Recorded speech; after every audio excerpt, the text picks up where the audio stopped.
All righty. Okay, good morning, everybody. Welcome, Sacred Trust 2023. I think everybody knows me. My name's Wayne Motts, and I am the President, Chief Executive Officer here at the Gettysburg Foundation. And no better time than on the 160th anniversary of the Battle of Gettysburg, right? July 1st, 2nd, and 3rd, 1863, 2023. We want to thank the Gettysburg National Military Park, the Park Service, Steve Sims, Chris Quinn, Chief of Interpretation and Education. I want to thank Carol Reardon, the chairman of our education committee. She was here doing some introductions, and we've been collaborating on this together for a wonderful Sacred Trust program here at the Museum and Visitor Center. And of course, the National Park Service is running many, many programs out on the battlefield as well.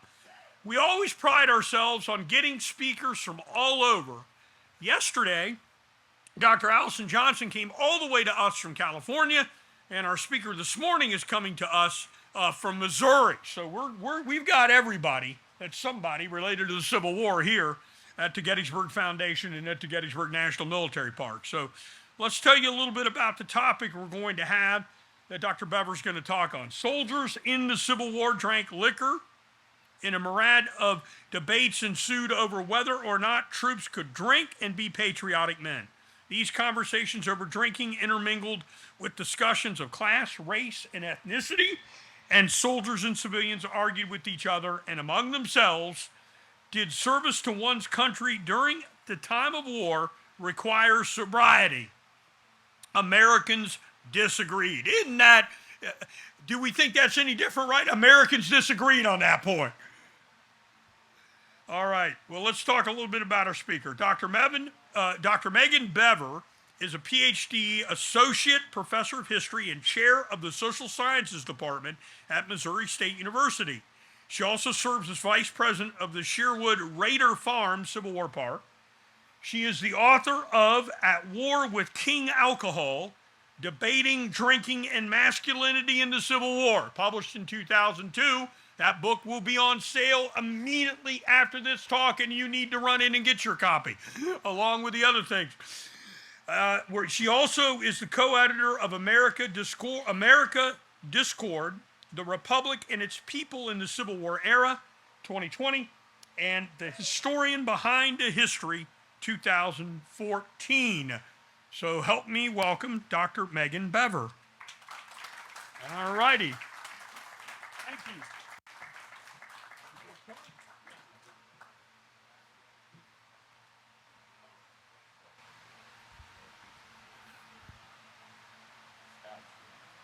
Good morning, everyone. Thank you so much for the introduction and for the hospitality. I am actually very thrilled to be here. And I will say, I did come from Southwest Missouri, and my husband and I decided that since the kids had never seen Gettysburg before, we would just make it a family road trip since it's the summer. So my mental state is, I just drove across the country with my kids.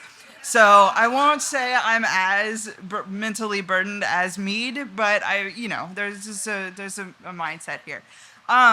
So I will say, and I also appreciate that it's 11 a.m. on a Monday morning, and you all are here to talk about drinking. So we're talking about morality.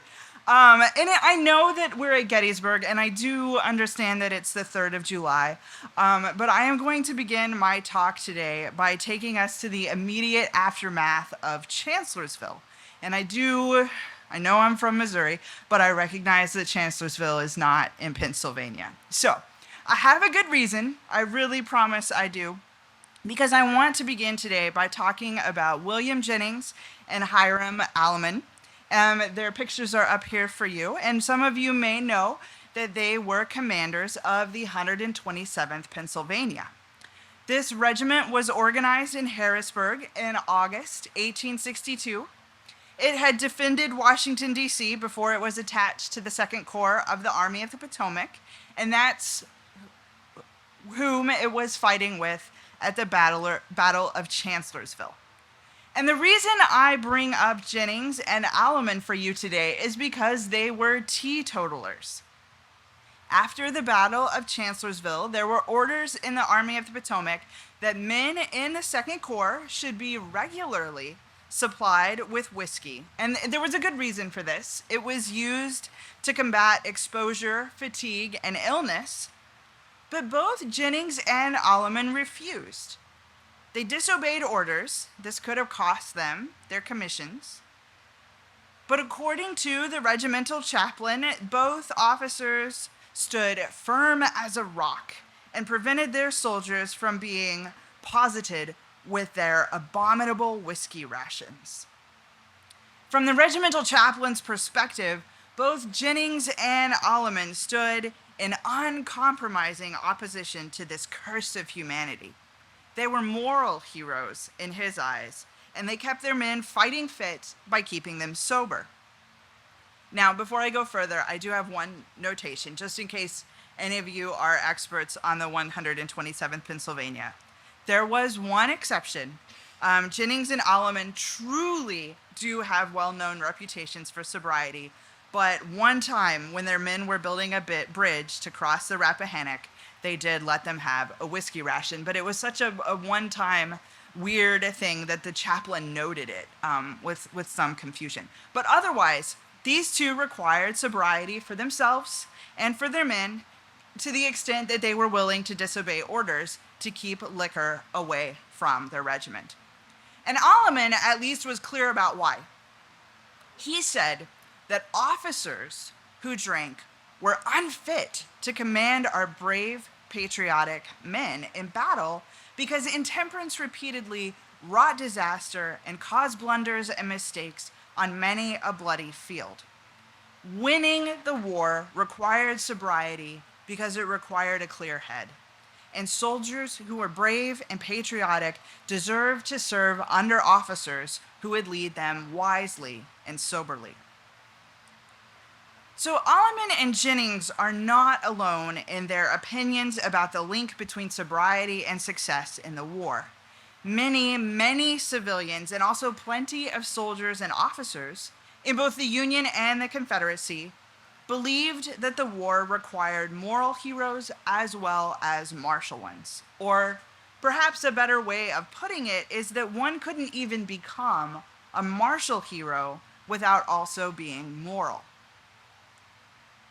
So in the context of war, drinking to excess was a problem because it put men's martial skills at risk and also threatened the morality of the armies and the cause, whether that be saving the Union or Confederate independence. So plenty of Americans on both sides of the conflict believed that in order to win the war, the armies needed God's blessings. And if the officers were intoxicated or the ranks full of drunks, God surely would throw weight to the other side. And these ideas about the relationship between drinking, morality, military success, they're certainly not universal. And I think the introduction hinted at this a little bit. Americans during the war had really complicated ideas about liquor, and how much drinking was acceptable. They really questioned how much they could drink and still be a good person or a good American. So I don't think they're that much different than we are in 2023. What I would argue, though, is that this idea that military success required sobriety was very prevalent.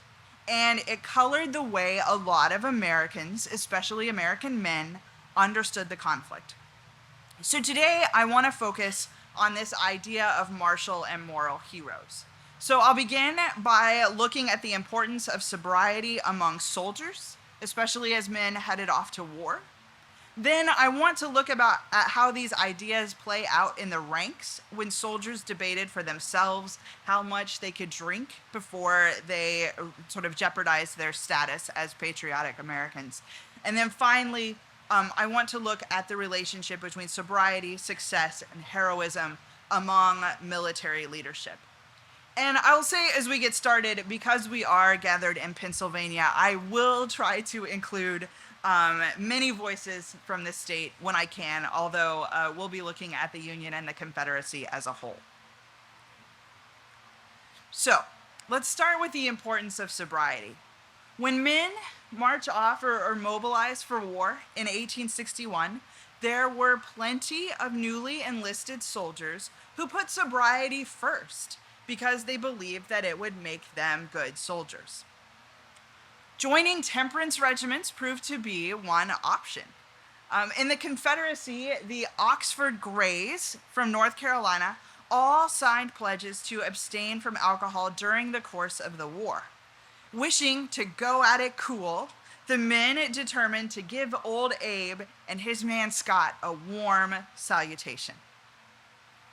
In Wisconsin, the Madison Lodge of the Independent Order of Good Templars, that's a temperance organization, they marked with little flags all of the soldiers who took the pledge before leaving for war. More than half of the lodge's new male members in 1861 and 1862 were soldiers attempting to guard their morals before heading off to the fray. For other soldiers, their best option became finding temperance organizations once they arrived in camp. And in the Union ranks, the U.S. Christian Commission facilitated a lot of temperance efforts. They used volunteers to distribute literature. They set up weekly temperance meetings. And at its first annual meeting, the Christian Commission estimated that approximately 300,000 temperance documents had been distributed to Union soldiers. And the goals of the tracts, the goals of the meetings, those were to encourage men not to drink. Of course, that was their main focus. But what the meetings also tried to do was to prevent drinking by replacing it with those community ties that the men had had before the war. So you don't just want men bumping around each other in camp with nothing to do. That actually makes drinking worse. So there's an Iowa officer who gave a testimony at a Christian Commission meeting in Helena, Arkansas, that I think illustrates how these temperance meetings worked to replace those community bonds from home that the soldiers were missing.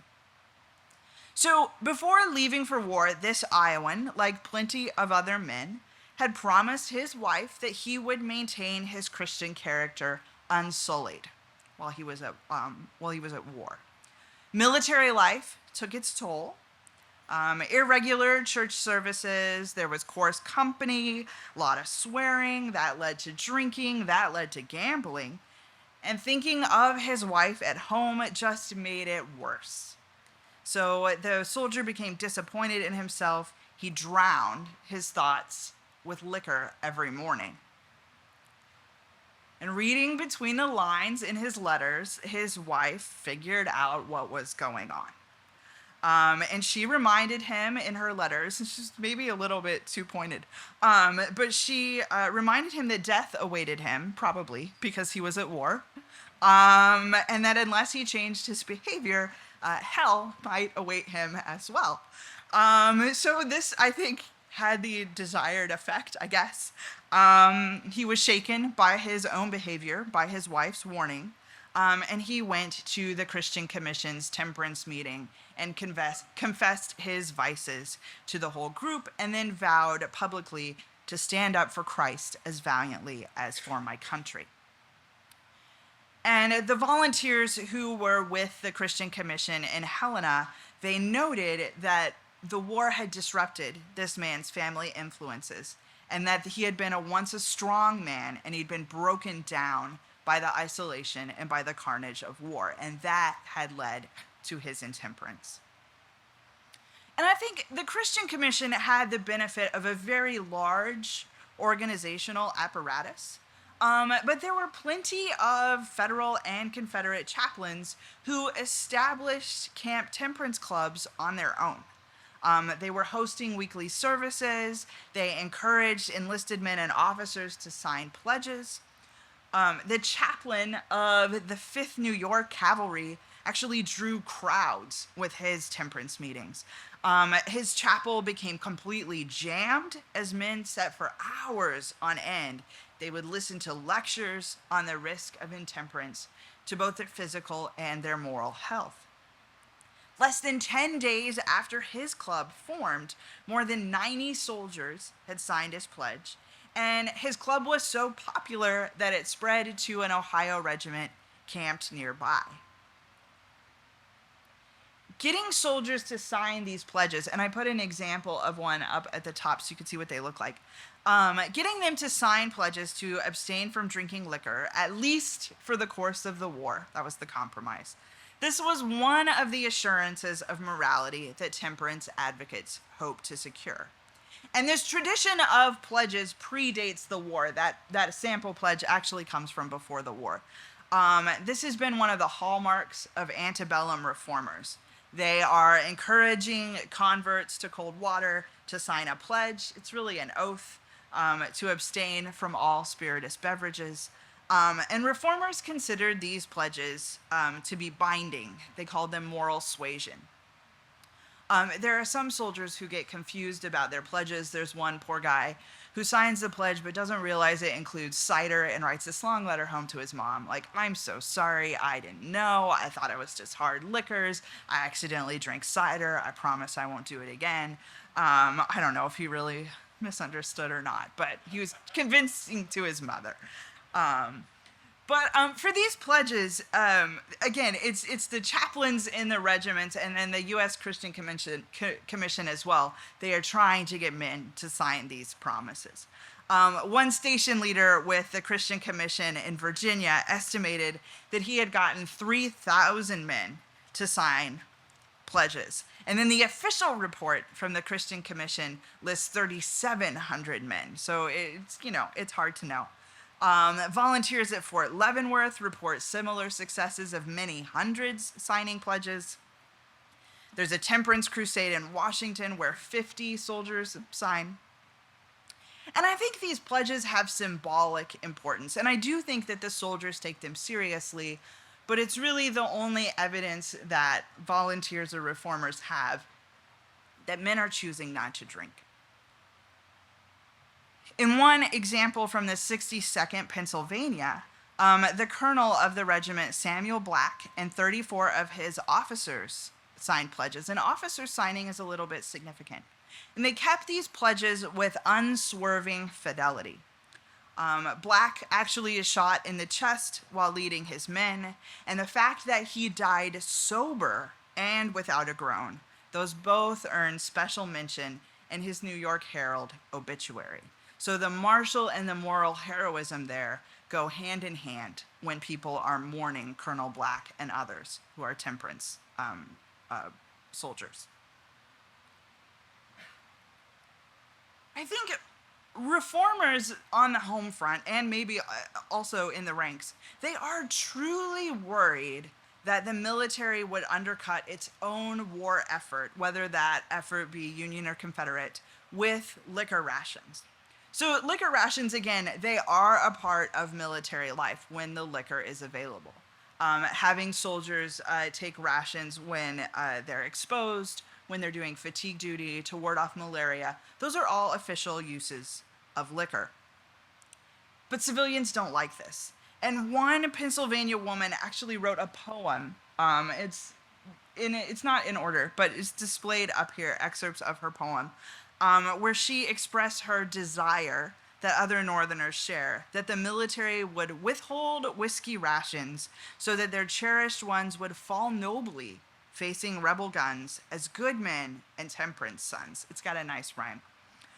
Whiskey rations compromised a soldier's ability to die a good death, and it just wasn't worth the risk. And both Union and Confederates published tracts that attempted to reform military culture by espousing the virtues of the sober life and trying to get soldiers to forego those liquor rations. So some tracts exploited the imminence of death to try to convince young soldiers to avoid the bottle. There were tracts published by North Carolinians that urged men to flee from all sins and reminded them that swearing led to gambling, and gambling led to drinking, and that led to death, and that led to eternal torment. And drunkards had no place in heaven. So an intemperate soldier not only risked his own soul, but also brought potential anguish to his family. So they didn't really hold any punches there. A northern tract told of a young soldier with habits of great self-denial and self-control. He was severely wounded on the battlefield just as he came down with typhoid fever. It was truly unfortunate. Miraculously, the soldier in the tract recovered from his wounds, and he recovered without amputation. He returned quickly to the battlefield, ready to again do his service for his country. And according to the surgeon, if he had been a drinking man, if the soldier had been a drinking man, he never would have recovered. Or at the very least, his limb would have been amputated, and or the fever might have terminated his life. So if the threat of eternal damnation from the North Carolina tract didn't convince a young 20-something-year-old man to stop drinking, I think the prospect of avoiding an amputation was maybe a little more practical. So I think this tract was going more for the practical than the moral. These tracts are obviously hyperbolic. But I do think that the drunkenness caused chaos on the ground. There's plenty of evidence of this. And there are examples that seem to suggest that at least in little ways or everyday ways, it increases disorder and it could threaten aspects of the war effort. So there was one instance in the 77th Pennsylvania. This isn't an image from the 77th Pennsylvania, I'm sorry. But this regiment encountered liquor before they ever made it to their mustering. They were waiting in the rain to board a train from Chambersburg to Pittsburgh, and many of the men in the regiment supplied themselves. I would presume that they got the liquor from civilian shops, but I'm not sure about that. But it was mean whiskey. The officers only partially got the order restored before the men boarded the train. And on the journey, one soldier actually jumped from the cars and got mangled because he was run over by the train. So we could write that off as an isolated incident. It only happened once, very out of the norm. But I think from the perspective of another Pennsylvania soldier named Levi Duff, the problem is much more systemic. Duff worried about officers in the 105th Pennsylvania. They disappeared on drunken sprees for several days, and when they are present, they never look after the interest or comfort of the men. He was absolutely appalled by the scenes, and Duff actually began to question General George McClellan's leadership. I mean, he wasn't the only person, but his reasoning was the drunken officers.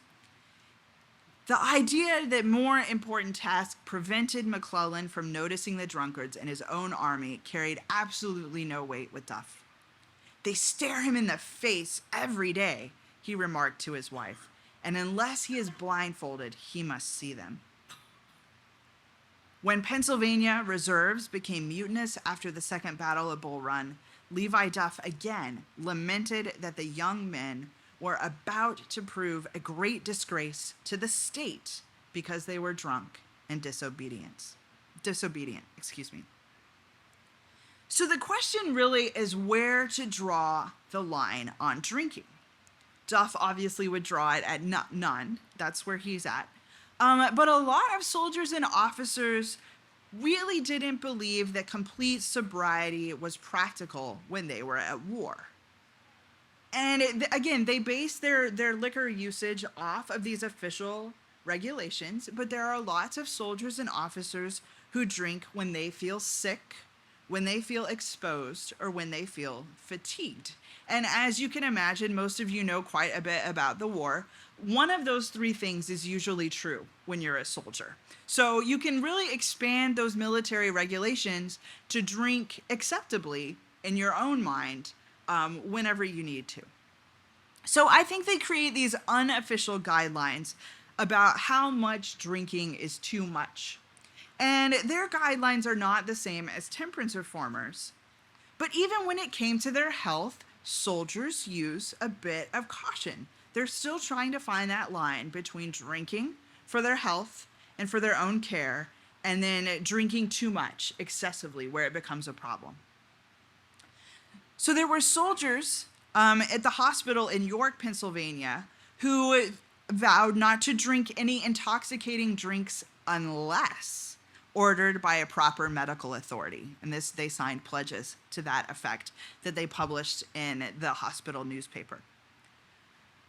Another Pennsylvania captain told his brother in Christmas 1862 that sometimes I am so low-spirited that I am sorely tempted to indulge largely in a favorite pastime, drinking. But I scarcely think it would be the proper remedy for my ailment, which was sadness and homesickness. And drinking became a problem, or it was a problem, if it was excessive enough that it compromised men's responsibilities as soldiers. So officers in the 192nd Pennsylvania cautioned their men not to expend their pay foolishly or to invest any of it in whiskey. Men were supposed to send their pay home to provide care for their families. But I think more problematic were those instances of drunkenness that led to violence or abuse. And this would be violence that's in addition to what the men are experiencing when they're in battle. So one of the more severe instances occurred in the 118th Pennsylvania. In October 1863, a Private Shields from the regiment was found outside of the camp limits, roaring drunk and disgracing the regiment by unseemly language and conduct. And his captain, Francis Adams Donaldson, was absolutely out of patience. Private Shields was a substitute, and although he was reportedly quiet and inoffensive when he was sober, he was a veritable devil incarnate when drunk, and he was drunk most of the time, unfortunately for him and for his Captain Donaldson. So when he came back this time, he was taken to the guardhouse, and because he was combative, Private Shields charged at Captain Donaldson with his musket. Donaldson was sober. He was able to wrest the musket away from Shields, but he clubbed him on the head to subdue him, and the blow killed Shields instantly. So Donaldson feels justified in his actions. He's not punished for the mishap, but he still got branded a man killer by the men, not just in his regiment, but in the others in camp nearby, and this weighs on him. You can tell from his writings that it weighs on him. So Donaldson's experience obviously is only part of the problem. You've got this officer feeling very guilty that he's had to kill one of his men. Shields has the bigger problem. He ends up dead. And most of us, right, would consider this an avoidable accident. If he had not been so often drunk, he wouldn't have been as combative. He wouldn't have been as violent. He might not have ended up dead. Maybe he would have, because he's fighting in a war, right? There are plenty of men who are dying. The war is bloody enough. But this type of selfish behavior that leads to violence that seemed needless, that's what the soldiers find distasteful about drunkenness. That's where they draw the line. Not with complete sobriety, but men who are wasteful, who are neglectful, who hurt the war effort, or at least they add to its destruction in the eyes of their comrades. So then in this case, again, the line is not complete sobriety, but soldiers still are regarding drunken officers, drunken soldiers, as a problem rather than as heroes. So these notions that drunkenness, or they should say that drunkenness is anathema to heroism, has implications for immigrants, for African Americans, and also for high-ranking officers. So Irish and German Americans, they have spent those antebellum decades defending their cultural heritage from nativist attacks. And for both of these communities, and I'm speaking very broadly here, drinking was integral to their cultures, and nativist Americans assumed that this drinking facilitated crime and immorality. It's a convenient scapegoat. So during the war, anytime immigrant regiments faltered in battle, native-born citizens blamed liquor. And that some recent immigrants opposed the draft didn't help. German American brewers found themselves lumped in with demonized liquor traffickers. If patriotism meant sobriety, Any immigrants who were failing to live up to the mark of sobriety were also failing as Americans in the eyes of their nativist counterparts. And so plenty of nativist Irishmen made unreliable and unruly soldiers. A Confederate soldier from Texas named John Camden West at one point was too injured to write a letter to his wife. So an Irish comrade decided to help him out by transcribing the letter. And despite this favor, which seems pretty kind, West actually had the Irish soldier transcribe to his wife that he was, quote, afraid that the Irishman will get drunk and lose this letter, so I have no heart to write you as fully as I would wish. What's amazing to me is that the Irish Confederate completed the letter and sent the letter to West's wife. That's how it still exists. And he did it anyway, despite transcribing the nasty comments. A Union physician, John Lauderdale, offered very similar criticisms of German Americans who, in his mind, were an indifferent race who cared for no other happiness than tobacco and beer. So among nativists, there was no notion that German Americans could rally behind more significant values like duty or patriotism. Black men, as well, have to respond both directly and indirectly to white fears that they would become drunken and uncontrollable once emancipated. And this is not just true in the South, this is true in the North. So unlike German and Irish Americans, who were content, I think, and determined to keep the drinking habits that were part of their distinct culture, African Americans, especially those from Black middle classes, adopt mainstream evangelical temperance principles even before the war, during antebellum decades. And African Americans rely on those ideals of sober, restrained masculinity to guide their wartime behavior. Highly critical of drunkenness among Union soldiers and officers, African American soldier and abolitionist George E. Stevens argued that there were two great sins of the nation which threaten its very existence. The upper and nether millstones, I'm quoting him right now if that's not obvious, which threaten to grind into atoms all its elements of goodness and greatness. And those two sins were slavery and drunkenness. Stevens condemned white soldiers whose camps were more like that of bacchanals, full of brawls, riots, and midnight orgies. He's also mad at McClellan, who he thinks has done little to stop the flow of liquor. Stevens further touted his own moral and masculine superiority by arguing that with 10,000 sober African American troops, he could subdue the whole white Army of the Potomac. And this notion that an army of sober soldiers could win the war, that notion had particular ramifications for the reputations of high-ranking officers. So because generals were supposed to lead men into battle, those who had reputations for drinking found themselves up for public scrutiny and, to be frank, military scrutiny sometimes, especially after they suffered defeat. And I will have some familiar, I think, names in this part of the presentation. If their conduct at Gettysburg is not up for review, at least it is in some other engagements. So we'll start with Jubal Early, might as well. He's a notorious example among Confederates for falling short of moral perfection, so to speak, if we're measuring.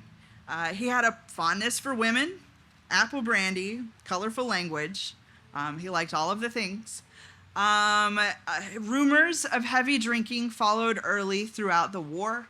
Soldiers in his command knew that he tacitly approved of their drinking as well. And in 1864, Early's habits caught up with him after Confederates under his command were defeated at the Third Battle of Winchester in Virginia. Politicians throughout the South began to call for an investigation into the general's drinking habits. There's not a lot of hard evidence, sorry about the pun, but he nevertheless launched a very impassioned defense of his character and his skills as a commander. And he asked a friend to publish a letter in the Richmond Inquirer refuting the charges of his being very drunk at Winchester. God only knows, emphasized Early, how faithfully I have labored for success in this campaign. And it seems that the accusation may have shaken the usually hard-living Early. A month later, another Confederate general reported that Early had lately refused to receive a barrel of whiskey as a present, ! And that the general had been seen accompanying a lady to church. It was too little, too late. With rumors of Early's drunken defeat swirling through Virginia, Lee had no choice but to relieve Early of his command in March 1865. And because sobriety is deemed so integral to martial success, both Federals and Confederates looked for examples of martial heroes among their highest ranks. And when it came to saving the Union, Northerners began the war with two clearly sober moral heroes, Generals Neal Dow and Oliver Otis Howard. Both men had been temperance reformers for decades before the war, so their cold water bona fides are just impeccable. Neal Dow seemed the perfect example of moral manhood when he was appointed colonel of the 13th Maine in late 1861. In the early 1850s, Dow had actually led Maine's crusade for statewide prohibition. So if you've heard of the Maine Law, Dow is one of his orchestrators. So Maine reformers believed that soldiers under his command would be men of true temperance principles, prompt, efficient, and orderly. They even likened the regiment to one of Oliver Cromwell's. The men had united faith in works in their noble struggle against outraged tyranny. And that's either the Confederacy or drunkards, and it's really not clear which. But under Dow's leadership, these sober soldiers would surely find success.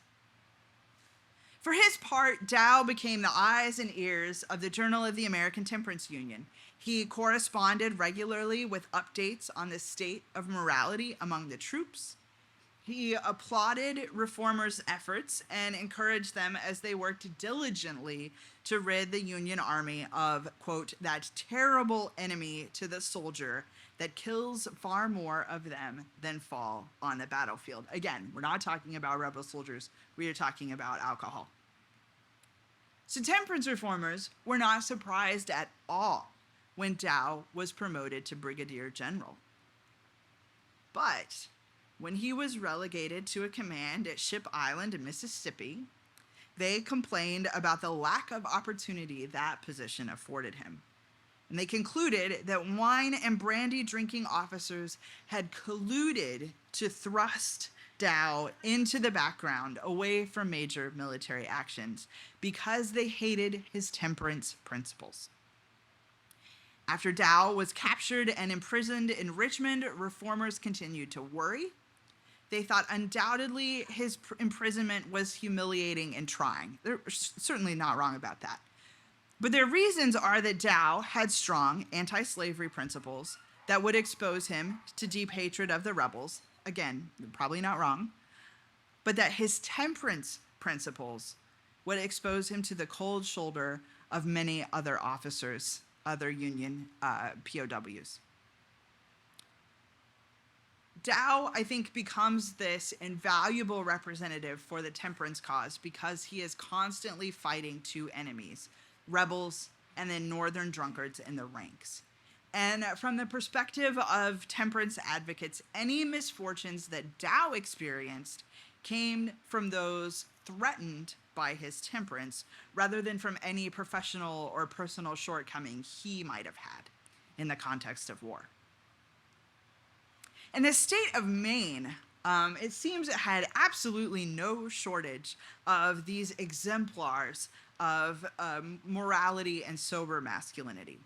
because Oliver Otis Howard also begins as commander of the 3rd Maine. And of course, he will eventually take command of the 11th Corps and ultimately the Army of the Tennessee in 1864.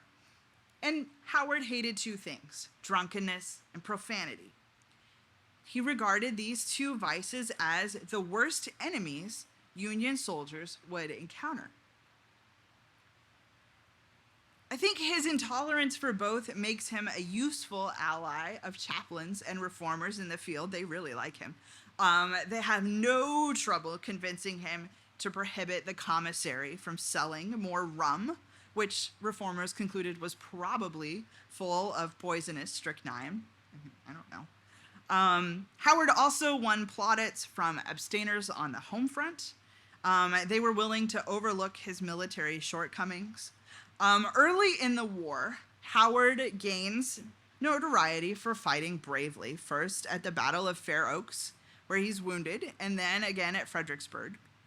Howard actually earns the confidence of Union officials, and he replaces Franz Sigel as commander of the 11th Corps shortly before the Battle of Chancellorsville. And I swear I know we're not at Chancellorsville. It just keeps coming up. So after the disastrous Union performance, plenty of Northerners blame those German-American soldiers who really comprise a lot of the 11th Corps. This includes Division Commander Carl Schurz. He is routed during Stonewall Jackson's famous flank attack. But weirdly, temperance reformers take little notice of Howard's involvement with the Chancellorsville disaster. They criticize Joseph Hooker plenty, and they're not the only one. But their only mention of Howard's role in the battle comes near the end of the war, when temperance reformers note that his name is, quote, brilliantly associated with Chancellorsville, as well as every other engagement in which he had been involved. So reformers were more enthralled with his consummate bravery, his established integrity, and his Christian fortitude, and they don't worry about any blunders, if you will, at Chancellorsville or anywhere else. In their minds, the general had been stamped as one of God's own men. And I'm not trying to pick on Howard. You know, it happened. But I think that the fact that they turned these 2 men into larger-than-life heroes is really telling. If there are problems with their military career, temperance reformers don't care. They're moral heroes. Obviously, they're also martial heroes. That's the narrative, and that's how they need to make these men fit into the narrative. And Confederates do the same thing. They have their own models of military and martial and moral manhood. Theirs are probably better known to most of us. Stonewall Jackson and Robert E. Lee.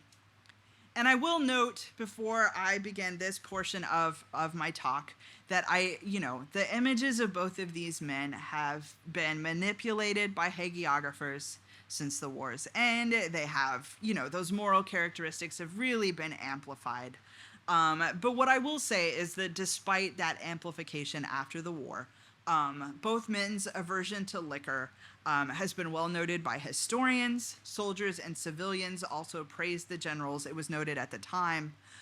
So I'm going to look at the wartime constructions of these men's identities as heroes. So Jackson was a fervent Presbyterian. He had a strong penchant for cold water, both as a beverage and as a curative, and Confederates knew this. From the time Jackson was a young man at West Point, he had avoided liquor, partly, I think, for health reasons. He followed a bland diet. He drank mostly water. According to a few friends, though, Jackson liked the taste of whiskey quite a bit and avoided it because he feared he would turn into a drunkard if he imbibed too regularly. And Confederates were captivated by his dietary oddities. A friend's encounter with Jackson left Charles Minor Blackford, who was an officer in the Army of Northern Virginia, left him fascinated. His friend had offered the general every variety of strong drink, but Jackson had accepted only buttermilk. And according to Blackford, his refusing to take something stronger did not lower him in his friend's estimation. Instead, it emphasized his admiration. General Lee avoided the bottle as well, and it seems really that from the time Lee was a young man, it seems he pretty purposefully set out to avoid some of his father's misfortunes, consciously choosing to emulate his mother's evangelical habits rather than his father's more reckless one. And I think Lee especially believed that spirituous liquors and military service were a really volatile mix. 2 years before the war began, Lee stressed the dangers of consuming liquor to his son, Fitzlee, who was preparing to depart for military service. The deprivations of army life would increase those temptations to drink, at least in part because there would be nothing else to pass the time. And Lee feared that soldiers thought of ardent spirits as a substitute for every luxury. So the elder Lee knew that strong drink would often be offered as a form of hospitality, but he urged his son to avoid whiskey altogether because its temperate use is so difficult. So in this regard, Lee is not unlike Jackson, and their belief that an occasional drink of whiskey would eventually lead a man down a slippery slope to drunken ruin puts them firmly in the camp of other temperance reformers. Confederate soldiers listen to Lee, and they use him for inspiration in their own attempts to practice self-restraint. On the inside cover of his diary, Confederate soldier John Baxter Mosley fastened a newspaper clipping featuring a quotation from Robert E. Lee. And I'm not sure if you can see it up there, but it says, "Whiskey, I like it, I always did, and that is the reason I never use it." And Mosby, committed to remaining sober throughout the conflict, seemingly kept that quotation to remind him daily to follow the example of Lee, his great Confederate leader. Moderation was difficult, and I think on this, many soldiers and civilians agreed. And in the ranks, a soldier could best do his duty if he avoided whiskey altogether. And having a high-ranking officer like Lee, or like Howard or Dow, having those high-ranking officials to emulate made the goal of abstinence easier to achieve. And an army of teetotaling soldiers led into battle by a sober general was much more certain to bring about victory. So, this perceived link between success and sobriety that we've been talking about with Civil War generals, this link that trickles down through the ranks, I think it's important. And I think it stretches much more broadly into society during the war. Officers who drank were suspected of mishaps and at times accused of misusing troops in their commands. Enlisted men who were not sober were perceived to be a threat to their cause, whether that be Union or Confederate.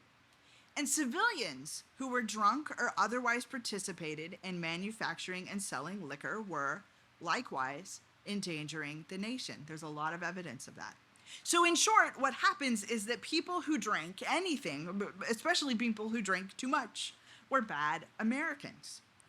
And this idea doesn't end in 1865. It continues in the decades after the war, although that sentiment ebbs and flows. Civil War veterans typically drank, and they were thought to not be pulling their weight in American society. Immigrants who drank were considered to be less American. And again, this idea is going to persist half a century and beyond. During World War I, it comes up again with a lot of force. The idea that drinking is bad for Americans, is bad for the United States, is brought to us by the Germans, who are the enemy in World War I. Those ideas ultimately contribute to the 18th Amendment, the passing of the 18th Amendment, which was national prohibition. So this idea that people who drink cannot be moral heroes and cannot help with national or military success, that's an idea that I find was pretty prevalent during the Civil War, again, and continues to be debated in American history long after the war ends at Antietam. Thank you.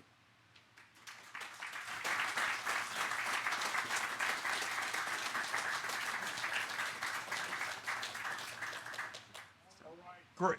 Great. Well, thank you, Dr. Bever. Thank you so Appreciate much. it. All right. Now, we're going to get her inside. She's going to be inside the lobby door to the left. She will be signing At War with King Alcohol. Learn more, get your copy, ladies and gentlemen. We'll be back in this tent at 1:30 for Pat Brennan talking about colorization of Gettysburg photos. And we've got both his volumes that'll be on sale here when he arrives at 1:30. So once again, we hope you enjoy all these. If you're not a member of the Friends, think about joining and go right up to the volunteer table and they can make that happen. You can support everything we do here. So thank you.